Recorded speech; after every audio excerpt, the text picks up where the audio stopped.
today's episode, we'll be discussing legs and feet.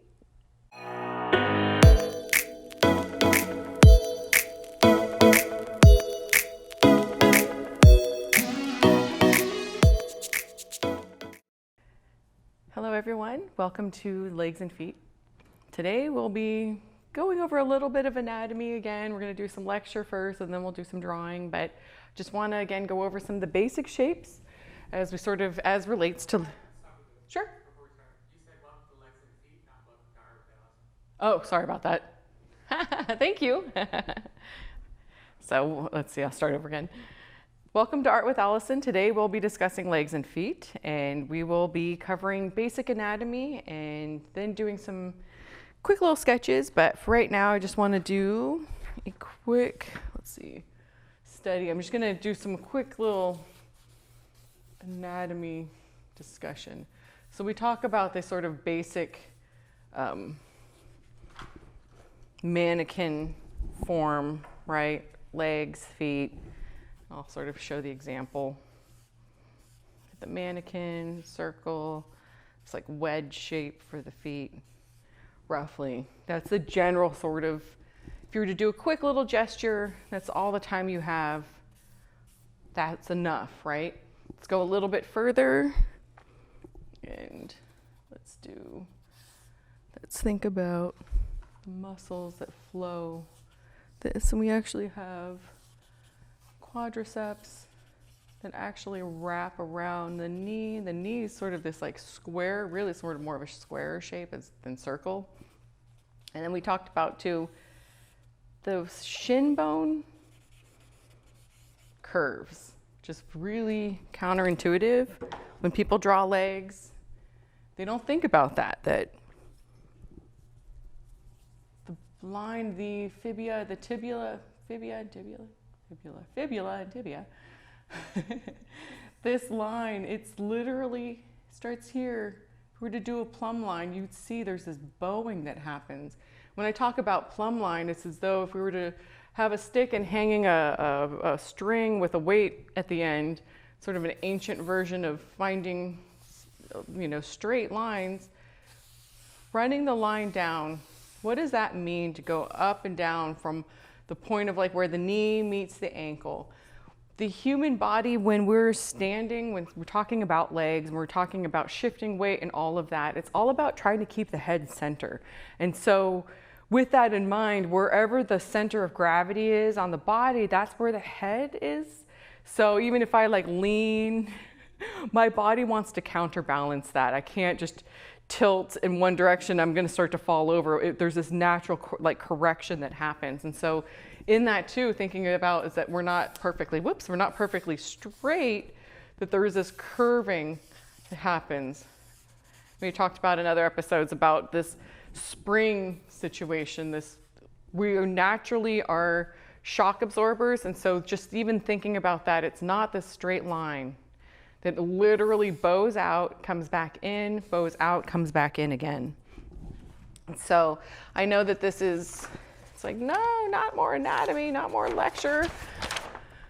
If I'm drawing, let's just take the wonderful Jane, do a quick little pelvis situation, leg, shape. And you can even see it even here too. There's this curving that's happening as it meets the knee. And then there's this curving that's happening again as then it falls down to the ankle. And here's this voluminous, here's the thigh. And within that is the quadriceps. So we can even do the muscles here. You know what, let me do it in color. Let's just make it much easier. And there's even this, I believe it's the tensor fasciae latae, that's this one that runs all the way down. It attaches from the top of the iliac crest and it literally runs all the way down. I think it's the longest muscle. Is it the serratus? Sorry. I think it's the serratus. It's the longest one. Yes, sartorius. There you go, looking at my notes. Sartorius. It starts from right up there. See, that's part of it too, is that when you are studying anatomy, it's memorizing, and over time you can get out of practice and you're just like, how did I do that thing again? What was that? Can't remember. So when we talk about the legs, we discussed anterior and posterior before. Here's the sort of knee. Why am I drawing these angles? What is this all about? What is she doing?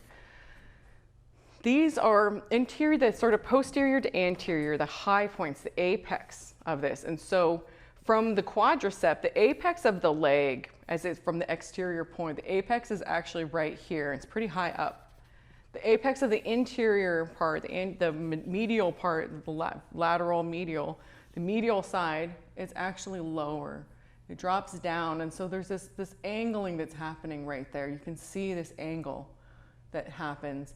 The same thing flows as we go to the calf muscle. The external calf muscle, the lateral calf muscle, the apex is higher on the external, and it's lower here. And when we talk about the lower calf, we're really seeing, again, the belly of the calf muscle from the back through the front. Again, it's the same idea that this is the bone.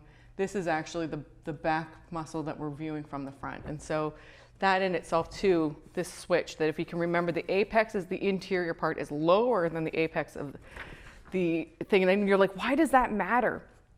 What really matters is when it comes down to the ankle. The ankle, everything's going outer, higher, and then it flips. The inner ankle becomes higher, and the lower bone of the ankle is actually lower. And you can even see that in this. It's kind of hard to see, but her inner ankle is right here. Do this shoe angling. You can literally see where the apex of the ankle is. And even though she's putting weight on it and whatnot, you see how it's tilted. It's not even and flat. There's literally, it's higher here and it's higher down there. It's lower on the exterior. That's another thing that you can tell, that if someone does not know anatomy and they're drawing the human figure and they put their ankles high on the outside, I will call it out in a second and be like, nope, that's wrong. Those are those little things, these landmarks. If you don't understand what you're looking at and you don't understand the underlying anatomy and you try to communicate it, it is as though you're muffling your voice. You're kind of, I don't really know what I'm saying. And it shows. I think that's a part of the problem, is that the more you can educate yourself about the actual anatomy of the body, the more that you'll be able to then interpret it and communicate it. So I'm just going to kind of do a quick little, again, diagrams, more diagrams, no. Whoops, sorry, it's fine charcoal, it's very soft, I apologize, I'm constantly breaking. This is viewed from the side as well. And also I want to talk about, so we have this like bowing forward and then this bowing back. Again, if it's sort of like the side view of the leg, interior, it's not straight. There's a high point for the foot bones, and then the toes. A little bit of the heel, kind of making it short, and then if this was the interior, if we're looking at the inside leg, we would actually make the ankle way up high, much higher. If it was an exterior, I would put the ankle down there, like the outer part of the ankle. So those are those little things, as well as it's not a straight line. The plumb line from the knee down, it's not straight. The shin is not straight. It literally bends and bows this way too.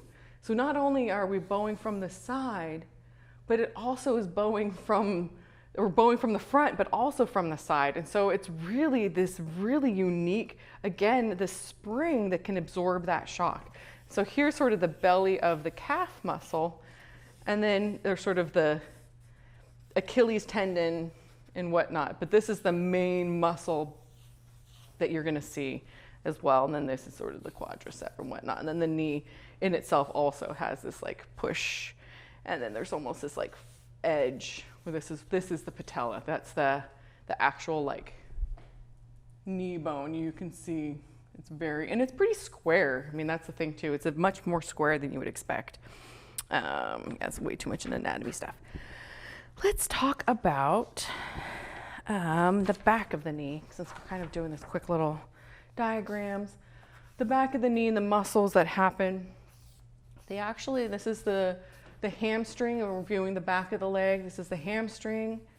Here, Now we've got the like, what is this? The lateral head and medial head of the calf muscle. Very confusing, I know at first. And then this is gracialis, I think. It's up here. And then biceps femoris, long head. Yeah, this is all of the femur, the biceps femoris, which is, they're right next to the hamstrings. This is the biceps femoris. Yeah. And so you can even see it literally by doing that, it creates this sort, and they're tucking under. So there's a tucking under, tucking of the calf muscles behind the thigh muscles. And so you can see, it's really trippy. It's like literally, there's like the thigh, the leg, upper leg muscles, and they're wrapping around the knee, and then the calf muscles tuck up and underneath. And that's something too, that's what creates this sort of cavity that when you add skin on top, will almost create like an H shape that you'll see with this like, whoops, I caught it. It kind of creates this like H shape in the back of the knee. There's like the calf or whatever. So these are like little landmarks. These are little things that if you can pay attention to and notice, you're going to add that into your drawing, and it'll be just a little bit more alive. It's going to be a little bit more true. I want to, let's see, let's skip ahead. Let's stop with this one for a second. I want to just do a quick little rendering to sort of show, what does that even mean? We can do the feet too. What does it mean? She's sort of evenly, it's definitely a forward, and she's got her arm up. I can see the shadow, but even then there's this ink, she's tilting. Where is the weight? And it's theoretically, it's actually almost on the back leg. So I want to render that. Put that here. Goes back. And then the foot. Foot shape. I realize I need to show you foot shape. Let's do that right now. Let me do that right now, actually. That's key. We need to show some feet.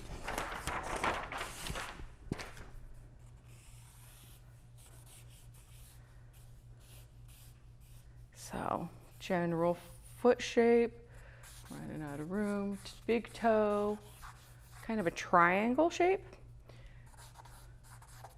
Little toes, kind of square. And they kind of fit together, right? And they're like, how do I describe this? Like there's a cavity in here, you know what I mean? Here, there we go, like that, there we go. So they're sort of a curl that's happening. With that too, don't forget that in a sense, just as much as our hands and we've got thumbs, right? This is the toe, the foot is the same bones and muscles, just reconfigured. So this is my thumb, this is the fingers. It's just reconfigured to be a foot, to then be on the ground.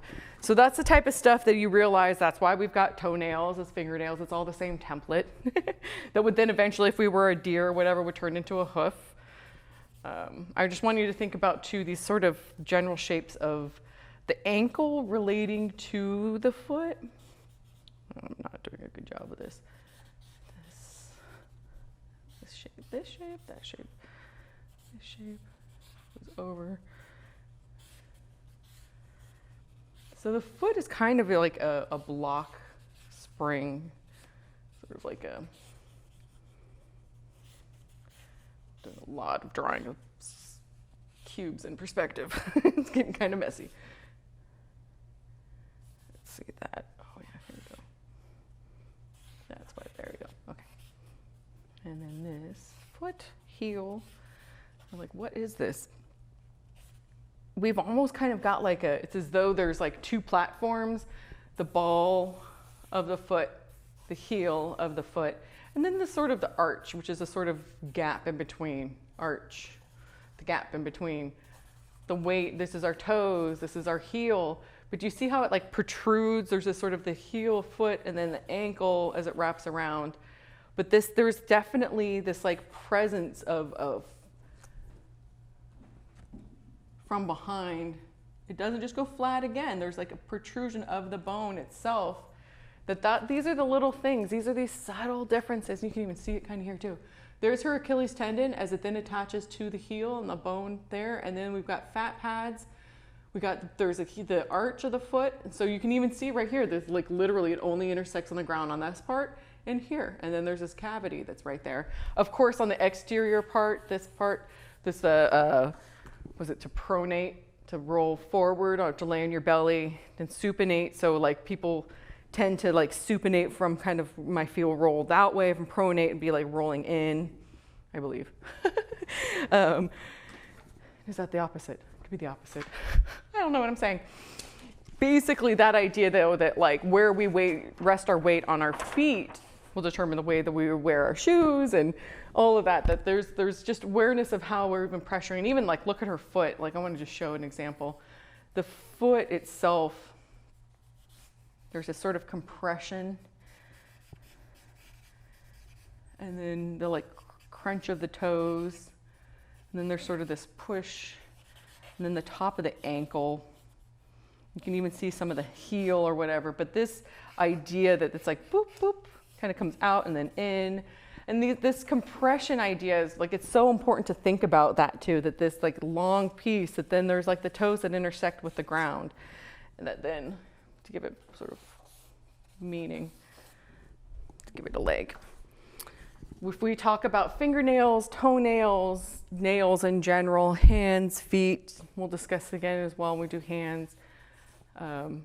The nail bed viewed from the front.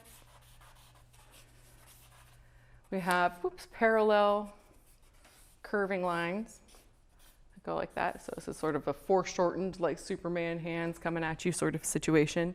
From above, we're looking at a finger or a toe or whatever. From above, they then opposite. So the nail bed, it's convex this way, then it's convex one way and concave the other. So it's sort of opposite. Where they're at the same. And so these are again, little things that if you did the opposite, it's communicating. It's all about in communicating information, relationships. And so if I put those and flip it around, it doesn't make sense anymore. So it's little stuff like this that even as I see, so like even for her toenail to make it make sense, I can add in that quick little like bloop, bloop. Suddenly the toes telling foreshortened in space coming out at you. And maybe I even add like the little toes, the toenails themselves. It suddenly gives it a sense of depth and gives a little bit more presence in place in space. And these are these little notes. This is this tiny stuff that sells it, that if you don't have it, it doesn't make sense. Want to do a quick little sketch of the lovely Aloysia Gavray from this owner of the Cirque School. And let's do a quick little, she's an amazing aerialist as well. Do a quick drawing of her, just I'm gonna do gesturally, cross leg. She's obviously suspended in the air, so there's no weight resting on her legs. This gesture sense, let's see, where do I see 80 feet? Nope, that just goes over. Whoop, that and then there. We can even put this here, dangling clothing. We see quadriceps. We see this line. Here's a good one. This is something that when you see the leg, upper leg, and it's bent, whenever that's bent, the upper leg line, if we're drawing with line, the upper leg line is always going to go over the lower leg line. So the lower leg is always going to go intersect underneath. And again, it's like intersections, what? I'm not driving.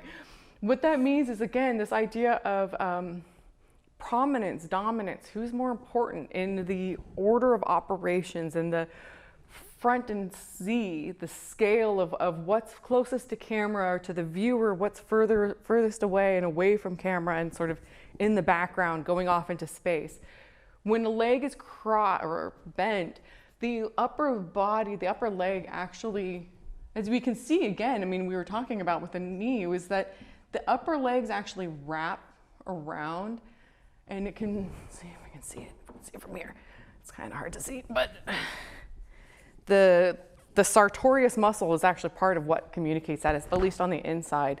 And that wrapping around and then the lower leg tucking up underneath, if you were to flip it, it would make no sense. All of a sudden, if I did this leg and then my brain's like, don't do it. If I put the lower leg first and then the upper leg in the back, when we talk about crossing T's, emphasizing that intersection, that's saying that the lower leg is in front. Like, our brains understand intuitively anatomy, whether we're logically understanding it ourselves, whether we've studied anatomy. There's a certain level of pattern recognition that's just encoded in our brains that will be like, oh, that's a person. Oh, that's what the whole eyeballs and mouth pattern.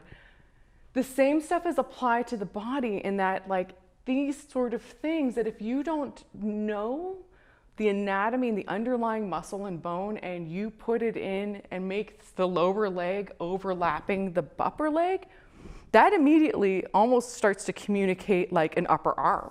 Like, it does not communicate the anatomy that you're wanting to communicate. And so it's these subtle little things that sell the shapes that make it or break it, really.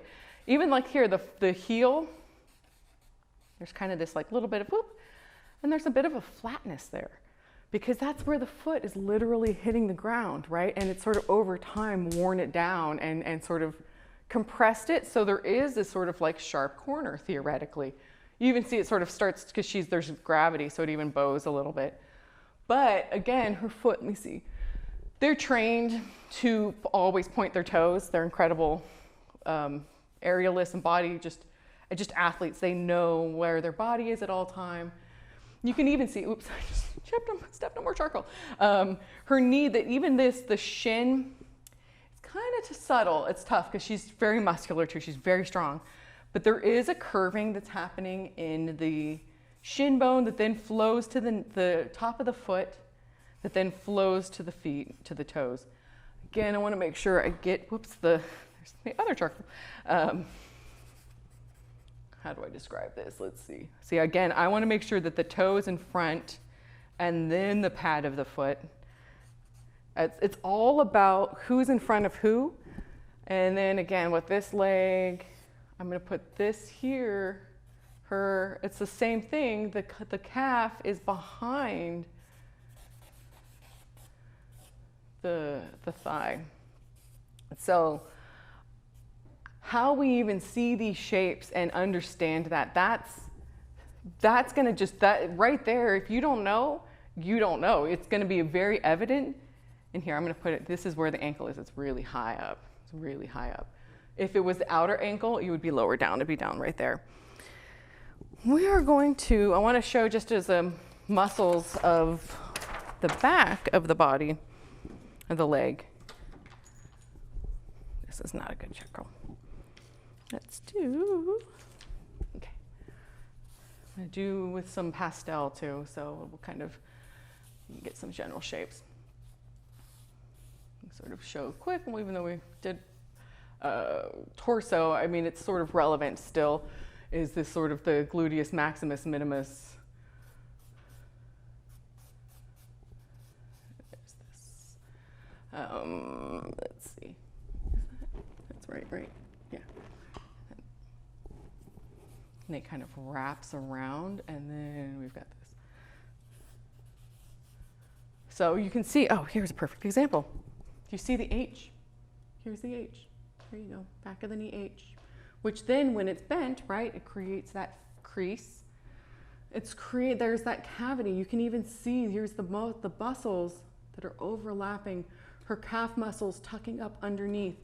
It's little stuff like that that once you see it, you can't unsee it. You can't not know it. It's knowledge that it's in your brain. You can't be like, sorry, I forgot. Like, you will understand it, and once you do, once you see a body, you'll be like, oh, I know what that is. And it takes time, like the names and all of that stuff. Like, I've fallen out of practice. So it's not as fresh as it used to be. Like, there's definitely, I need to pull it over. There's definitely practice that comes with that. That, you just over time, it just kind of, you just forget. You're like, gosh, what is the name again? But you know the shape. part of it too is that it's like my brain recognizes, it's like, you know someone's face, but you can't remember their name. So oftentimes I'm like, I know you, just don't remember what your name is. So I just, remember that. And like here again, there's sort of the crease. What does that even mean? This is the skin as it's going across here. What happens is there's a crease.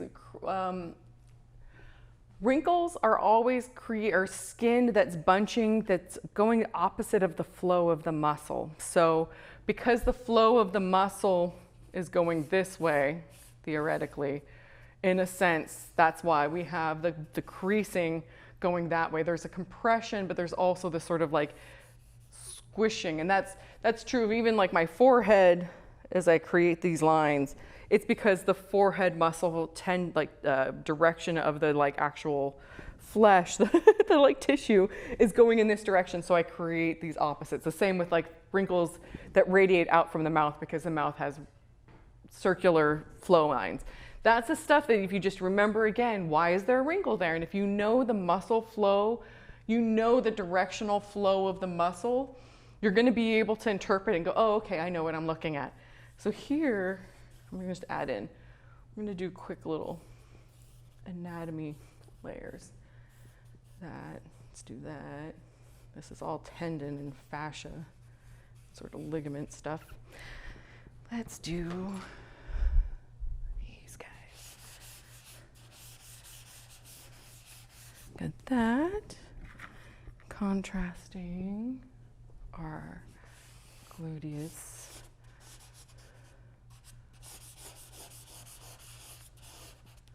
See how there's this wrapping. It literally is wrapping and tucking to the side and comes around into the side of our leg.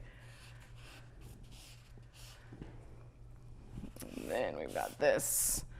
And then let's do for the belly. So here I'll show, here it goes like loop, it tucks there.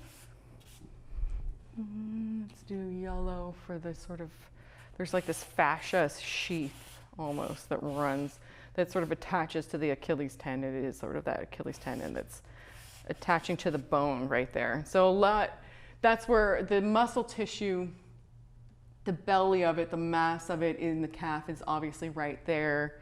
And then the rest of it is sort of, and you can even see here's the muscle, the belly of her muscle, and then the rest is really this sort of tendon, fascia, mixed in with a level of body fat percentage, whatever that may be. But those are the things that if you can see that, you're going to be able to see that even though there's soft forms in there, there's still these hard bone underneath. There's still hard bone that you can see. And even as an example, the inner ankle is much higher. Darn it, come on. Come on, guys. Let's go. This inner ankle is much higher than the outer ankle. Even though it's a strange pose, like it's still, there's these little things that I can look at it. Even right here, this is the inner ankle. Look at how high it is. This is the low outer ankle. That angling is so high. And even here, I'll do, let's see. This, you can even see the belly of this comes around. And it's pretty significant in the exterior of it. It really gives it that shape. And that's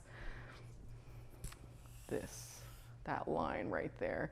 And you can even see the calf as it kind of wants to go up and underneath. I know that it's like, man, why are we studying anatomy? But this is the stuff that if you don't see it and understand it, you're not going to be able to render it. It won't make sense.